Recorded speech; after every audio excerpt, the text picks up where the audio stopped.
The footage for this video, and pretty much for a lot of the videos as you've already seen, are mishmashed from different days and different times. Very sorry about that. Please bear with me. After I share my perspective on the concept of God, theology, and the Holy Guardian Angel, I hope you will be open and also bold enough to share your perspective in the comments. Let's have a discussion. I want to start by sharing how I draw the distinction between divination and fortune telling, but also want to caveat that with not every occultist draws a distinction. For some, it's a matter of semantics, they're synonyms. My mom thinks divination and fortune telling are one and the same. Now, for me, when we talk about divination, I like to think of nurture, and then fortune telling, I think of nature. I'll explain that. So with divination, to divine properly, this is again my perspective, I will perform some form of personal purification, ritual purifications before I proceed, because in my sense, I am coming before the divine. I also believe in religious observances and prerequisites of daily devotionals in order to be a good diviner. So in order to be a diviner, you have to almost initiate into that position. It's a nurture, it's a developmental training process. Again, there are prerequisites that you do, and then that's why in the moment of divination, it's accurate because of all the work you have done, the groundwork you have laid for yourself to become a priestess of some sort. And divination is also limited in terms of what you can know, because it's limited by what the divine is willing to disclose to you. And that's kind of how I proceed. I think of divination as asking for whatever the divine is willing to reveal to me at this point in time. Now, fortune telling, I say, is nature, because I think of that as someone who is born with psychic and mediumship abilities. So fortune telling is tapping into your psychic and mediumship abilities, your clairvoyance, clairsentience, the four clairs, claircognizance, and clairaudience. It's like artistic, musical, or even mathematical talent. People are born with different levels of it. And of course, you can develop and deepen your abilities in psychic or mediumship talent, but everybody's born at different levels. And in terms of the information that can be accessed, in one sense, there's no limits, but in the other sense, you're limited by your own ability. So the limitation is your gift, your capability in fortune telling. There is an entire chapter in the Book of Maps on Manichaeism that kind of gives you the background setting of what that is. In Manichaeism, the prophet Mani said that as a child, he saw an angel who was him, but wasn't him, and definitely wasn't him. And yet in that initial moment, he couldn't help but make the first impression that it was a different manifestation of himself. That angel appeared to him when he was a small child and gave him certain prophecies. Enter Mani's lifelong calling as a prophet, syncretizing five of the major religions at the time: Zoroastrianism, Judaism, Buddhism, Christianity, and Islam. I am not a Manichaeist, but I find value in studying Manichaeism because the process that the prophet Mani went through, there's something instructive there, I think, and I think it's worth exploring, understanding Manichaeism, that concept of syncretization, and seeing what value that brings to the table for me. Could that angel that the prophet Mani saw or envisioned, could that be considered his holy guardian angel? I have shared a lot about my concept of the holy guardian angel, and it's pretty important when we're talking about the Spirit Keeper's Tarot, since the whole premise for the SKT deck was to arrive at communion with your holy guardian angel. Here's my sincerest belief about what the HGA, the holy guardian angel, is. It's self-actualization. Boom, that's it. You achieve your own power potential, and you are able to wield that power in ways that are productive for yourself and productive for others.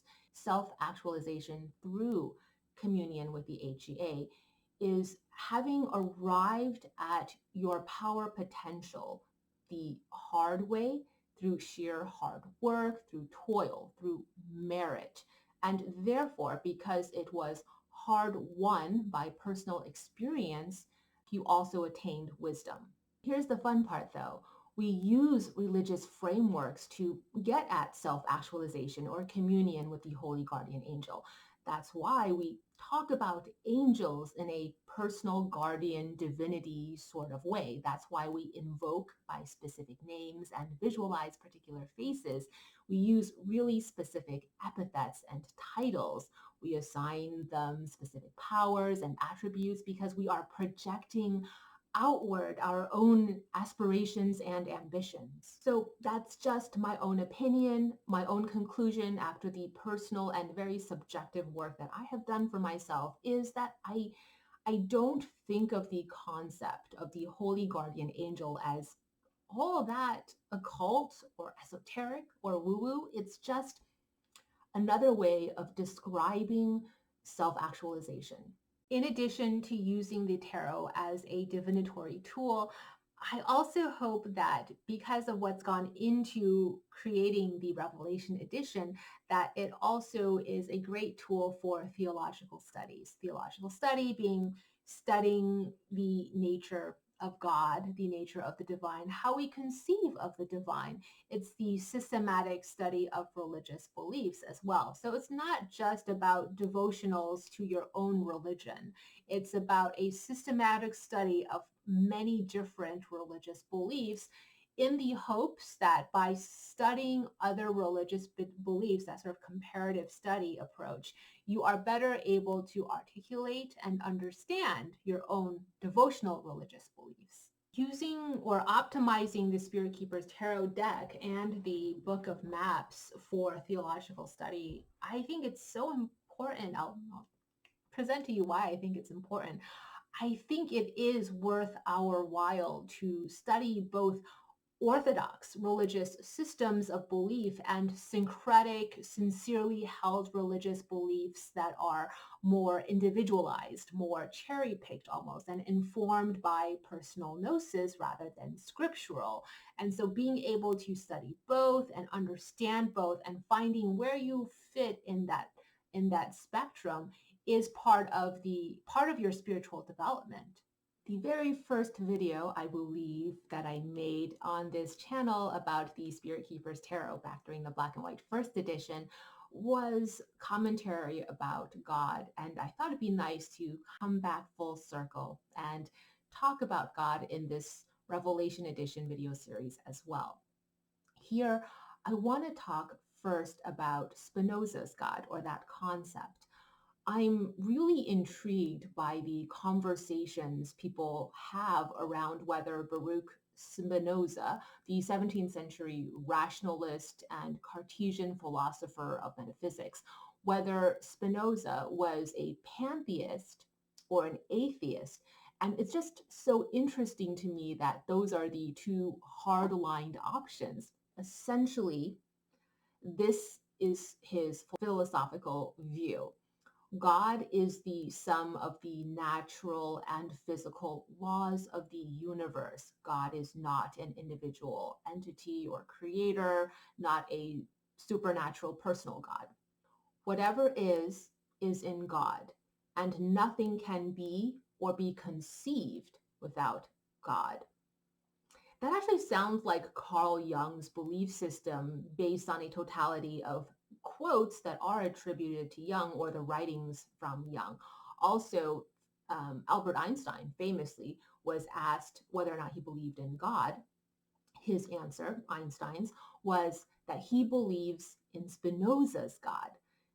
So Spinoza's God is math and science because God is the sum of the natural and physical laws of the universe.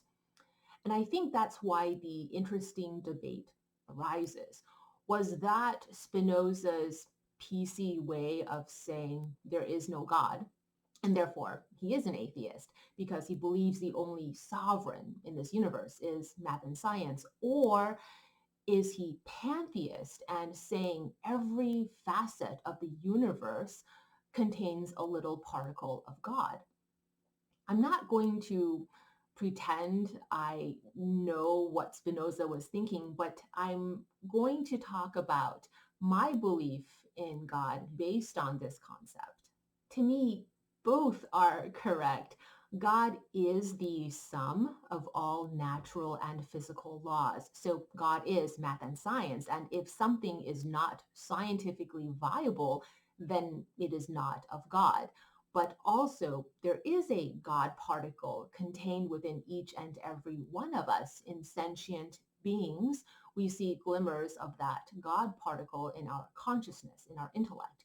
In inanimate objects, that God particle is reflected in concepts of animism, which is why I do consider myself, in at least some part, animistic. I suspect that when I make a statement like, I believe in God, people listening assume I believe in a personal God, that my God has a name and a face and emotions and moments of irrationalism, rewards and punishes people, and has like this micromanagement level interest in my everyday life. Not true. I say I'm Buddhist, and people assume that I mean I literally believe Buddha and all these bodhisattvas, whether it's 5 or 500 of these Buddhas and bodhisattvas, depending on which sect of Buddhism you believe in, that Buddhas and bodhisattvas are like some form of sky god with a form and a face. And that when I say bodhisattva, it's just another word, right, for god or goddess, a personal god, a personal goddess. And these Buddhas have personalities and personal attributes with powers. They each have specific powers that can be used to help me out in my everyday life if I pray hard enough. That's not exactly what I believe. I'm absolutely Buddhist. But when I say I'm Buddhist, I actually mean that I practice Buddhism. And that's a fairly important distinction to make. I practice Buddhism. Buddhism to me is an act. It's a way of life, a model of behavior, a philosophical approach to thinking about the world and about human relations. Yes, I will absolutely use language like pray to Guanyin or recite mantras to Guanyin Pusa in my darkest moments of need, and I absolutely do. I don't quite know how to present to you why I am both an adherent of Spinoza's God and I'm also Buddhist. In the moment, when emotions take over, my faith is irrational, it's religious. I regularly recite mantras that are faith-based religious devotionals to certain named divinities. And I absolutely have an image, a picture in my mind of what that divinity looks like. And it looks human, right? A personal God. I will do something like pray to this personal and personalized God image with a deeply held faith that this God, goddess, Bodhisattva, Buddha, this divinity, this personal divinity will help me with my everyday problems. And yeah, in the moment of prayer, in the moment of invocation, I 3000% sincerely believe in the ability of a divine hand to sweep down and help me out. I also do my best to comport my behavior to a presumption that a religious doctrine called karma is real. I look to Buddhist morality for guidance on my personal ethics, and I treat sacred texts that from Buddhism as if they hold supernatural power. The way I approach a sacred Buddhist text is as if, oh my gosh, this is a talisman, this has supernatural magical abilities. And yet, I swear this, at the same exact time, on some intellectualized level, I understand that I'm reciting mantras to like physics and calculus and mountains and lakes and nature. Since this is a conversation about theology, I also want to talk about some really interesting intersecting points between Gnosticism and Buddhism. First of all, the word Gnosticism, as I've come to understand it, correct me if I'm wrong, it's essentially I guess it's called a contemporary made-up word in the sense that it's an umbrella for lots of different diverse offshoot Christian belief systems, often Christian belief systems with a mystical component. But we can make a couple of generalizations about Gnostic beliefs, and that's kind of what I'm going to be doing here.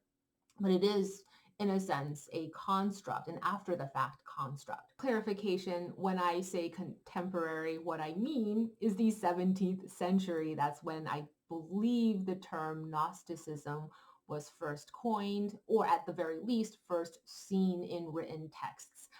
Whereas the practice of it, what it was referring to, go all the way back to 100, 200, 300 AD. This idea that the material body is a prison or a confinement is found across many different branches of Gnostic belief. Pain and suffering is the direct result of your confinement to this physical, mundane world, this physical body. And the whole point of life is to cultivate closeness to divinity and oust your soul or spirit from your shell of a body and reunite with divinity. Sounds a lot like Buddhist values and Buddhist beliefs in nirvana, doesn't it? In Mahayana Buddhism, we have this concept called insight meditation, which is basically the same thing as the Gnostic concept of personal gnosis. Wisdom is personified as feminine, Sophia. In Buddhism, Bora or Prajnaparamita, which is basically thought of in a triple goddess form. And so Manichaeism, considered a Gnostic religion integrating Buddhist mysticism, just makes sense to me. And with the deeply rooted connections between the Cathars, a Gnostic movement, and tarot symbology, where Hermeticism seems to be a theoretical common denominator, and Crowley opening the doors to syncretizing Buddhism, Hinduism, and Taoist metaphysics with the tarot, exploration of these corpora in the SKT just makes sense. I'm not a religious scholar or a historian, so I really hope you don't impose those standards on me. I'm just a girl with a YouTube channel who likes to talk about my religious beliefs, some of the things that I've been reading about. So take from that what you will.